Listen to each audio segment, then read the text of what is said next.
Informe especial. La mayoría de la gente que me defiende, créeme, de Puerto Montt para hacia Santiago me vean como monstruo.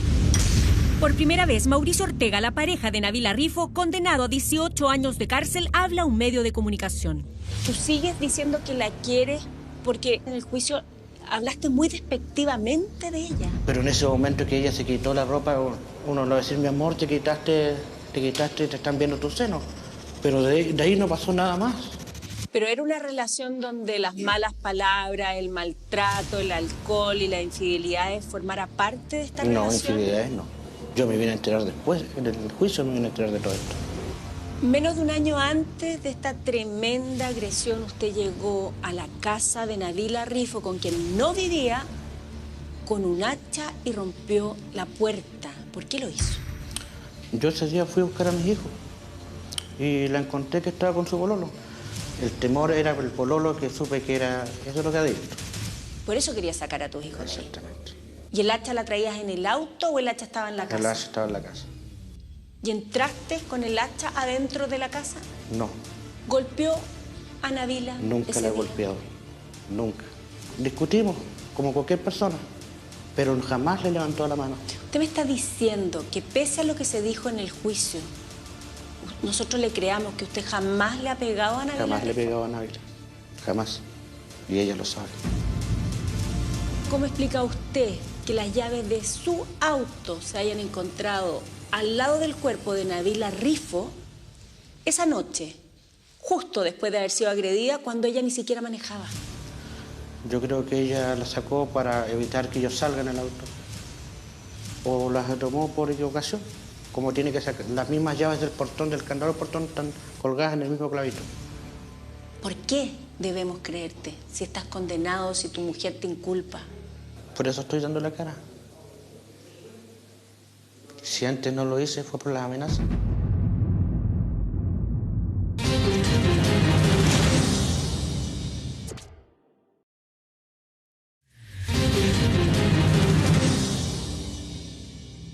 ¿Por qué debemos creerte si estás condenado, si tu mujer te inculpa?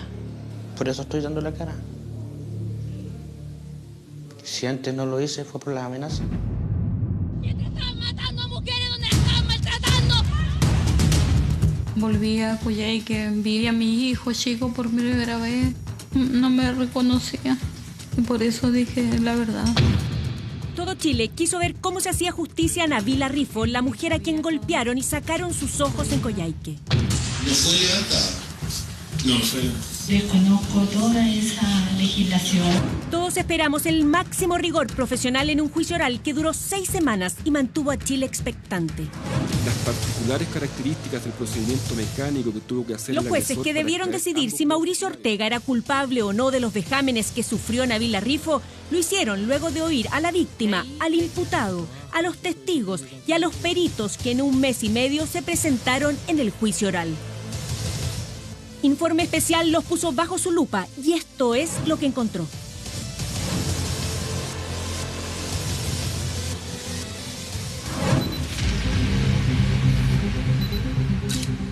Vivian Bustos, médico legista y criminalista.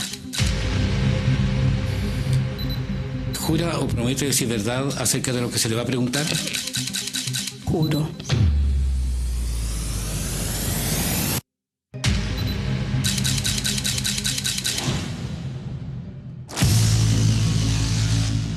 La llave de automóvil que se tuvo a la vista en la fotografía era compatible con las maniobras de sección del músculo y eventualmente también podía tener compatibilidad con la sección del nervio. Vivian Bustos fue uno de esos expertos que bajo juramento aportaron su análisis para que los magistrados pudieran llegar a un convencimiento de lo que pasó en el sitio del suceso.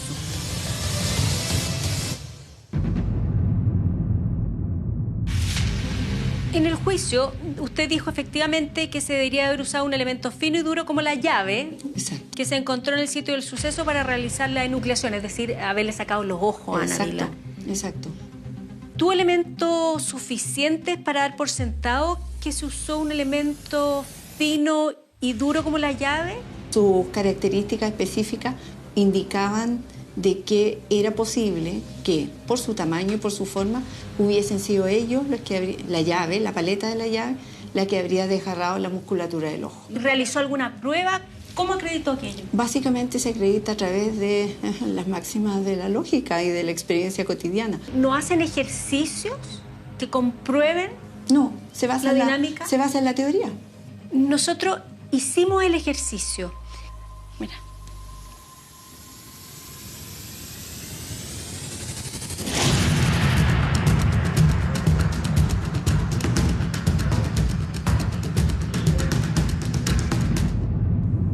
Luego de largas horas de conversaciones con especialistas de la criminalística que ofrecían una perspectiva distinta a la doctora Bustos, no es posible explicar palancas sin fractura de los huesos de la órbita y tampoco sin el estallido del globo ocular. y de comprender cómo se desarrolla la nucleación quirúrgica en animales y personas, lograr retirar, extraer traumáticamente un globo ocular de su cavidad orbitaria, claramente es un fenómeno muy difícil de lograr y en el cual, desde el punto de vista traumático, hay que ejercer mucha fuerza para poder conseguirlo. Decidimos realizar el siguiente ejercicio que, aunque no es científico, sí nos da luces sobre otras alternativas que no se dijeron en el juicio respecto de lo que puede pasar al intentar sacar un ojo con una llave. Cuando comenzamos a explorar quirúrgicamente un globo ocular, el globo ocular que utilizamos más es el globo ocular de cerdo, que conserva ciertas características que son muy similares con el globo humano. Esto es lo que sucedió al intentar hacer palanca con una llave de vehículo con una acción similar a la descrita por la perito Bustos en el juicio. ¿Lo rompió con llave? Se rompe. Se rompe con llave. Sí, por la punta. Porque así palanca al globo. Al hacer palanca con la llave, el ojo se rompe. Se rompió el ojo. Se rompió porque el en el ojo. caso de Nabila, uno se rompió y el otro no se rompió. ¿Cómo es eso? Uno se encontró y el otro no se encontró de los globos oculares. Y pensamos que con la mayor probabilidad uno de ellos... Pero usted no lo sabe. No. O sea, no me puede decir, no sabe qué pasó con el otro ojo. No sé qué pasó con el otro. No puede ser que de alguna manera usted se haya equivocado y efectivamente una llave puede reventar un ojo, como nosotros lo vimos y constatamos en los hechos. Y sin indicar esa llave como un elemento probable por el análisis del sitio del suceso, ¿induce un error?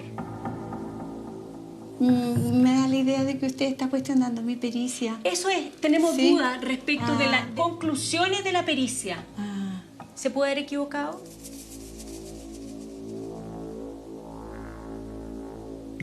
Señora Viviana, ¿se puede haber equivocado? No me equivoqué. No se equivocó. No me equivoqué. ¿Qué pasó entonces? No sé. Lo vamos a dejar hasta aquí. La madrugada del 14 de mayo del 2016 en Coyhaique se encontraron junto al cuerpo de Nabila Rifo, además de las llaves, 2 hormigones ensangrentados.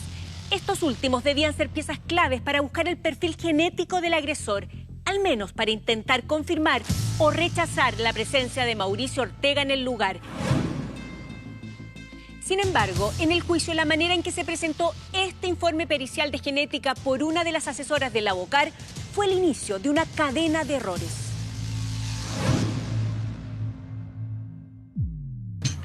En la muestra E1.1 se concluyó de que existe coincidencia con el perfil genético de Nabila Rifo y que las contribuciones minoritarias no son útiles para comparación porque son minoritarias. Pero los 14 marcadores de una expresión parcial de Mauricio Ortega es el hormigón E1, ¿es correcto? Correcto. Para un lado dice sí y en el otro lado dice no. Y científicamente aquí lo que se demuestra es que hay exclusiones de material genético de Ortega en el hormigón 1.1. Es decir, que él no manipuló las piedras. Él Hormigón. no manipuló los hormigones. Correcto. Con los que le pegaron a Nabila Rifo. Correcto. La genética no miente. Al quedar en evidencia esta confusa presentación del Abocar ante los jueces, quisimos confirmar con un tercero imparcial si hay o no restos genéticos de Mauricio Ortega en los hormigones que destrozaron la cara de Nabila. Para eso, enviamos a Hugo Jorquera, quien formó el primer laboratorio de ADN del Servicio Médico Legal, la documentación genética que contenía la carpeta investigativa. Cubrimos identidades y señas particulares para evitar condicionar de alguna manera la respuesta. Él es tajante. Desde el punto de vista genético, eso sería una exclusión. No podemos atribuir presencia de ADN del imputado en esa muestra. Presentaciones no normadas, tan abiertas, ¿se prestan para error hoy día en los juicios? Por supuesto, porque hay información que, insisto, es interpretada sesgadamente y desde ese punto de vista es un peligro. Pero la poca claridad durante la presentación del perito ante el tribunal no terminó ahí. La intervención de la otra asesora de la vocal que ya conocemos, Vivian Bustos, aportó mayor confusión a la audiencia. Consideró en su análisis nuevamente la interpretación errada del informe genético y dio por supuesto que Mauricio Ortega había tenido contacto con los hormigones, lo que dos expertos ante la consulta de informe especial descartaron. Estas son sus palabras durante el juicio. Se incorporaba en esa ocasión la información de que tanto en el polerón como en las muestras de sangre de los dos trozos de hormigón había mezcla de sangre de Nabila Ruiz, del imputado. ¿Te da por hecho que la sangre de Mauricio Ortega o que las muestras genéticas de Mauricio Ortega estaban en el hormigón, en uno de los hormigones que se encuentra en el sitio del suceso? ¿Es así? ¿Es así? Porque genéticamente eso no está demostrado.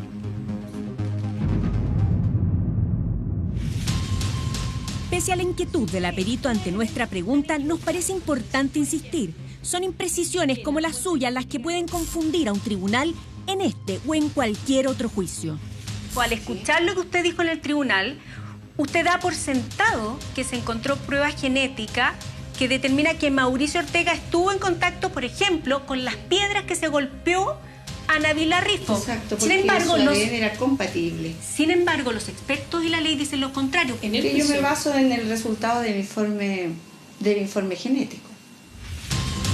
Para no dejar nada al azar, aquí está el informe de la vocal. Aquí no se señala la presencia genética de Mauricio Ortega en los hormigones. Y eso usted lo tiene que haber tenido a la vista. Yo tuve el informe a la vista y yo lo saqué específicamente. ¿Se equivocó, señora Viviana? Porque este es el informe de Carabineros, de la vocal, que a usted le llegó para realizar su pericia. La pregunta es entonces, las conclusiones del análisis que Vivian Bustos presentó en audiencia y que el tribunal consideró como relevantes para comprender qué pudo haber pasado en el sitio del suceso la madrugada del 14 de mayo en Coyhaique, ¿no son válidas? Estas conclusiones del análisis. ¿Cuál es la hipótesis que usted presentó de cómo debieron haber ocurrido los hechos? Que ella sale del hogar, se enfrenta a una situación violenta, no regresa al hogar y cuando va en el camino es abordada por un tercero que la golpea desde la espalda, un tercero que momentos antes ella ha mirado hacia atrás y ha identificado como a Mauricio Ortega. Usted sitúa en esa conclusión a Mauricio Ortega, el condenado actualmente, en el sitio del suceso. ¿En su conclusión? Sí, en la conclusión sí. La conclusión señala que los dichos de ella son compatibles con los elementos tenidos a la vista. Y los elementos tenidos a la vista son los hormigones, cosa que luego es descartada. Bueno, y luego habla de la llave, que en el ejemplo que nosotros dimos, la verdad que falló. Sus conclusiones como peritos invalidan si los elementos que se consideran no son los correctos. Sí, las conclusiones se invalidan. Solo el año 2014 el Poder Judicial realizó casi 580.000 juicios penales en los juzgados de garantía y cerca de 11.500 en los tribunales de juicio oral en lo penal. En la mayor parte de ellas, la justicia criminal descansó fuertemente en el conocimiento de los expertos. Por eso, la mayoría de los sistemas comparados hoy día está avanzando fuertemente a establecer filtros más intensos para precisamente determinar que cuando viene un experto podamos acreditar que este experto sea experto y la ciencia sobre la cual hable sea una ciencia confiable y válida para una disciplina, ¿cierto? Lamentablemente yo creo que en Chile no hemos avanzado en esta dirección.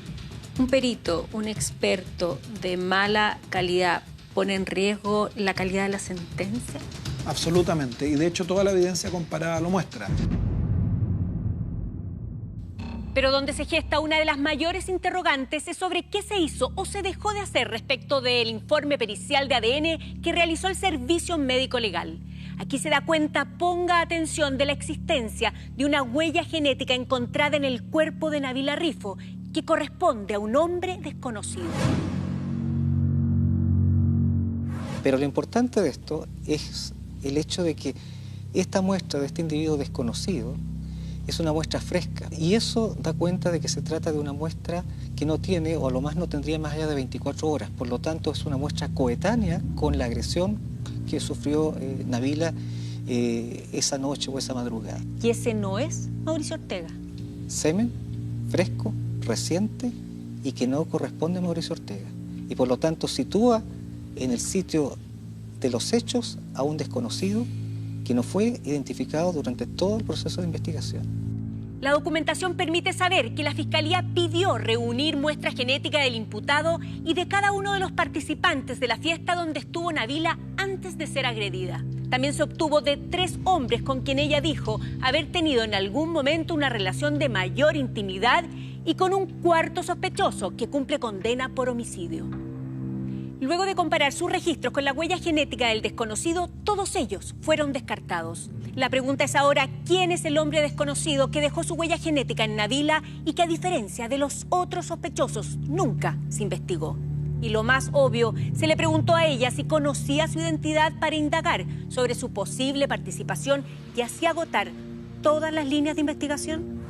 Tenemos el material genético de un individuo que es fresco y que encaja en el contexto del hallazgo al momento de que la policía, Carabineros, detecta el cuerpo de Nabila en una, digamos, en una situación de semidesnudez, con los genitales expuestos y con material seminal de un desconocido. Y esa investigación, esos detalles que son, estimo yo, fundamentales en la investigación, fueron desatendidos durante la investigación y también durante el contrainterrogatorio o interrogatorio de la víctima en el juicio oral.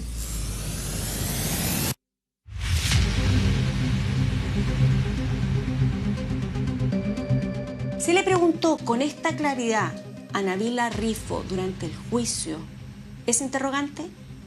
La conducta sexual de la víctima fue un tema sumamente controvertido en el juicio. Sumamente controvertido porque hay que ser sumamente respetuoso de... Se le preguntó, es mi pregunta. ¿Recuerdas? El juicio hay que revisarlo. Hay un momento en que el tribunal pide que todo el mundo salga de la sala y hace preguntas reservadas. ¿Lo recuerdas? Sí. Ya, ahí se habla de eso.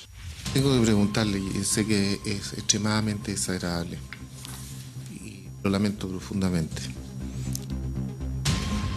pero esas relaciones fueron relaciones... Objeción, señoría. Señoría. Indagar en ese nivel, primero, es impertinente. Tampoco es coetánea al día de los hechos, entonces por lo mismo se hace sumamente impertinente, digamos. La vida íntima de mi representante no tiene relación alguna con este juicio. La verdad que no pretendo ni siquiera ni agredir ni menoscabar la posición de Nabila. Suficiente, abogado. Durante el juicio oral, al acercarse el momento en que la pregunta sobre la identidad del hombre desconocido pudo realizarse por la Defensoría, las incomodidades aumentaron y el tribunal, para proteger la intimidad de Nabila, tomó los resguardos. Vamos a pedir al público presente que se ausente de la sala para superar, para obtener esta respuesta. Y en segundo lugar, a la prensa, que esto no sea divulgado ni grabado, ni transmitido por ningún canal. Que se haga la pregunta. Esa es la pregunta, señoría. No queremos ahondar más, creo que con eso es suficiente. No haber más preguntas sobre respecto sobre su intimidad, su vida sexual y su intimidad. Ya está suficientemente aclarado. Durante este chequeo al trabajo de peritos, policías, defensores y abogados en uno de los juicios orales más recordados para los chilenos, Informe Especial revisó los audios vetados al público.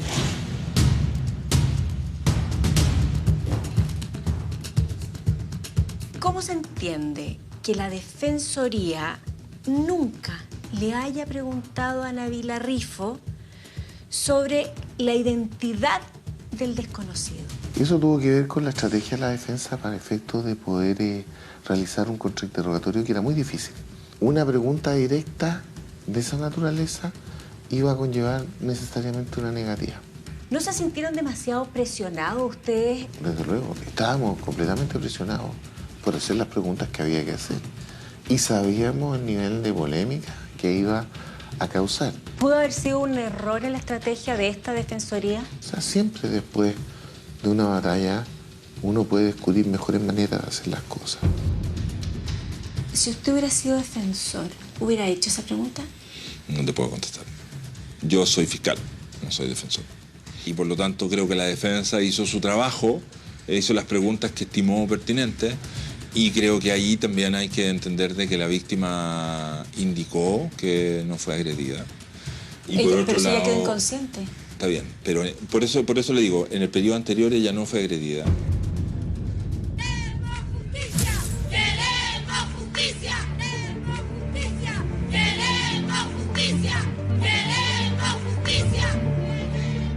Jimena Rifo es la ex vocera y fundadora de Ni Una Menos, un ícono de la lucha por erradicar el maltrato a las mujeres. Nosotras como feministas lo primero es creerle a Nabila. Nabila identifica a su agresor y desde eso nosotras tomamos la palabra de la víctima, de la agredida, de la denunciante, porque siempre la palabra de las mujeres ha sido una palabra cuestionada. Cuando la ética te lleva a hacer preguntas difíciles por encontrar la verdad buscada, ¿no parece incorrecto preguntar cosas de la vida íntima?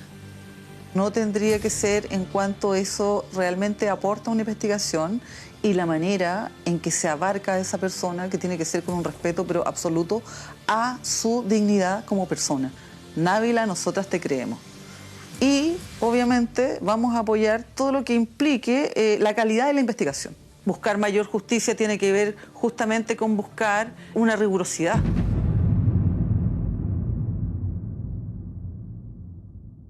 ¿Cuesta creer cuando usted me dice que de alguna manera una blanca paloma, que no habían discusiones? No, discusiones siempre hubieron, pero las que todos tienen como pareja. Usted me dice que no gritos. Sí, gritos igual de repente, sí. Que no garabatos. Sí, garabatos de repente sí, mutuamente. Mutuamente. Que no golpes. Golpes nunca, nunca, nunca. ¿Cómo uno puede creer la parte de su versión cuando dice que después de la fiesta, justo en los momentos en que Nabila es agredida en la calle, usted está durmiendo en el estacionamiento de su casa? Por lo mismo, en un auto. Por lo mismo, porque yo con Nabila cuando estaba con trago no se podía hablar. Ella era el tema del trago. Pero usted tomó muchos Sí, pero yo no soy de los que hago problemas. Yo puedo tomar y llego a la casa para no meter ruido, para no despertarla a ella. No soy así como se me describieron. Pero acuérdese que la descripción es clara. Se pone a golpear muebles porque está molesto. Sí, pero de ahí a golpearla a ella es muy diferente. ¿Sigues insistiendo que eres inocente? Por supuesto. Por supuesto, soy inocente. ¿Y por qué habría que creerte? No hubiera ni una prueba. Pero está el testimonio de tu exmujer. No sé qué pensar de eso. A Nabila no le tengo rabia. Entonces, aún la quiero. La quiero mucho. Me duele lo que le hicieron. Quiero quedarme con la grabación cuando escucho diciéndome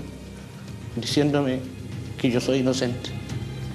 ¿Cómo entiendes tú que no se haya intentado buscar la identidad de ese desconocido que aportó huella genética concreta en Nabila? No entiendo, yo a mi defensoría le pedí lo mismo, ¿por qué no lo investigan? Y ellos me decían, no, es que la Fiscalía no quiere investigar más allá. ¿Por qué crees tú que Nabila jamás mencionó a este desconocido, ni al fiscal, ni en el juicio? Presiones de Fiscalía.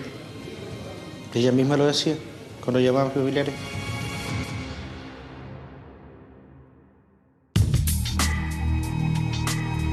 Este es el sitio del suceso principal, aquí ocurrieron los hechos y este es el lugar que la Defensoría asegura. Y lo mismo dicen algunos testigos, que la policía no habría estudiado de manera rigurosa. Eso es un sitio del suceso abierto, por cuanto hay que aislar el sitio del suceso. ¿Cuánto aislaron? ¿Qué metraje se usó?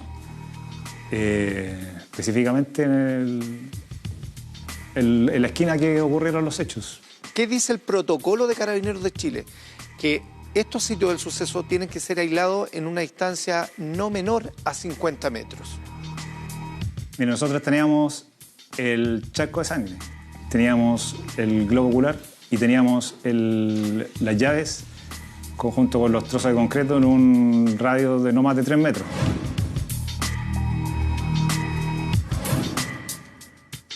En el sitio del suceso también se acumulan dudas respecto de la calidad del trabajo policial. Que el error más básico, más garrafal, es que para levantar la llave yo debo tomarla desde esta zona. Pero aquí el funcionario toma la llave de la punta. Da lo mismo, no tiene incidencia. ¿Da lo mismo? No tiene incidencia en lo que nosotros estamos analizando. Faltó levantamiento de células epiteliales.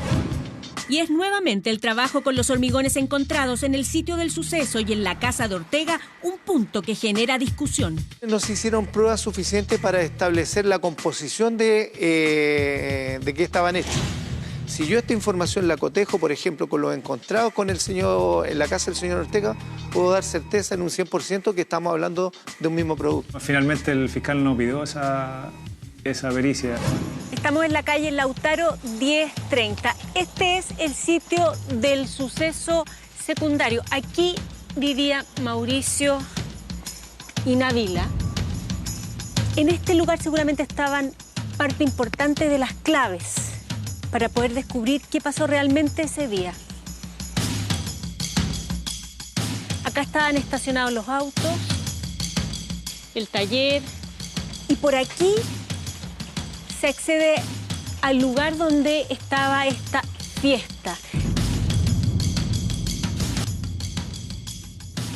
¿Se clausuró el sitio? No se clausuró. ¿Hubiera sido importante pesquisar más ese lugar y haberle generado mayor resguardo? Claro. Si la persona se hubiese lavado las manos en el baño, claramente se saca el estanque porque ahí van a quedar algo depositado. Sí, se hizo. ¿Sacaron los codos de los lavatorios? Sí. ¿Y esos peritajes dónde están? No fue plasmado en un informe. Me parece información relevante a consignar en un informe, a eso voy. Sí, puede ser. No encontraron vestigios genéticos tuyos en el sitio del suceso y tampoco la policía encontró sangre de Nabila en tu casa. ¿Te limpiaste con diluyente las manos para borrar cualquier rastro? No, eso es mentira. ¿No te habías limpiado las manos con diluyente? No, incluso estaba con pintura en mis manos, porque había pintado el día anterior. Y no me las limpié. ¿Y no encontraron sangre? No encontraron sangre. Dicen que cuando la policía revisó la casa estaba bastante ordenada, que no habían vestigios de fiesta. ¿La ordenaste? No. Entonces, ¿por qué las colillas no estaban donde tenían que estar? No, eso era típico que yo en mi casa la trataba, era muy limpiecita. Tal como soy aquí en un pucho de cigarro, lo voy botando al tiro. ¿Intentaste limpiar rastros? Nada, incluso estaba la carne. Si tú aseguras que eres inocente, ¿cuál fue el error de la Defensoría para no demostrar tu inocencia? Ser más duros con los fiscales, porque los fiscales mandan más que los jueces aquí. Que nos investigaran todas las aristas. Cuando pedimos por primera vez esta entrevista, antes del juicio, se nos dijo que no, porque tú pensabas que todavía algo se podía revertir. ¿Qué estabas esperando, Mauricio Ortega? Que Návila se dé cuenta, que diga la verdad. Y todavía la tengo, para serle franco. ¿Qué tiene? De que ella se va a arrepentir y va a decir la verdad, va a contar toda la verdad. A esta altura, ¿tú esperas que alguien venga a decir que eres inocente y salgas de la cárcel? De Návila, sí. ¿Por qué esperas eso? Porque yo sé que ella me quería, como yo la quiero a ella. A estas alturas, con una condena de 18 años, ¿tú esperas que Návila va a venir a decir que tú eres inocente después de que dijo ante todo Chile que eres el culpable? Cada noche pienso en eso. Me despierto escuchando la noticia y parece que voy a decir, Návila dijo la verdad. ¿Por qué crees tú, si dices que eres inocente, que Návila pudo haber mentido? Presiones. Ella misma lo dijo, las grabaciones salen. Lo concreto es, Mauricio Ortega, que estás condenado a 18 años de cárcel. Por algo que no hice. ¿Qué vas a hacer? Luchar por mi hijo. Portarme bien, como me dice. Como me dice el más chico de los mayores, me dice, papá, tienes que salir. Acuérdate que tú me dijiste que me ibas a enseñar a manejar.